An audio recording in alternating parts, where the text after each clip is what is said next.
চাঞ্চল্যকর তথ্য বেরিয়ে এলো ২০২৫ সালের ব্যালন ডি'র প্রোগ্রাম নিয়ে। ব্যালন ডি'র বিজয়ী ঘোষণার আগের দিনই ইউরোপিয়ান গণমাধ্যমের তথ্য বলছে, ব্যালন ডি'র প্রোগ্রামে অংশ নেবে না পিএসজির কেউই। খেলোয়াড়, কোচিং স্টাফ কিংবা কর্তা ব্যক্তিদের কেউই অংশ নিচ্ছেন না ব্যালন ডি'র প্রোগ্রামে। এর আগে ২০২৪ সালের ব্যালন ডি'র প্রোগ্রামে অংশ নেওয়া থেকে নিজেদেরকে বিরত রেখেছিল রিয়াল মাদ্রিদ। ব্রাজিলিয়ান তারকা ভিনিসিয়াস জুনিয়রকে ব্যালন ডি'র না দেওয়ায় অনুষ্ঠানটি বয়কট করেছিল রিয়াল। এবারের ব্যালন ডি'র পাওয়ার দৌড়ে এগিয়েছিল ফরাসি ফরওয়ার্ড ওসমান দেমবেলে।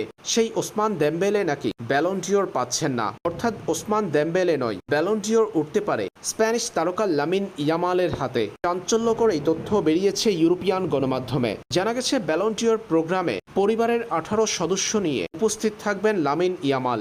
এই তথ্য বলছে, ব্যালন ডি'র পেতে যাচ্ছেন স্প্যানিশ এই তরুণ। শুধু তাই নয়, পিএসজির ব্যালন ডি'র প্রোগ্রাম বয়কট করার মধ্য দিয়ে লামিন ইয়ামালের ব্যালন ডি'র পাওয়ার বিষয়টি আরও জোরালো হচ্ছে।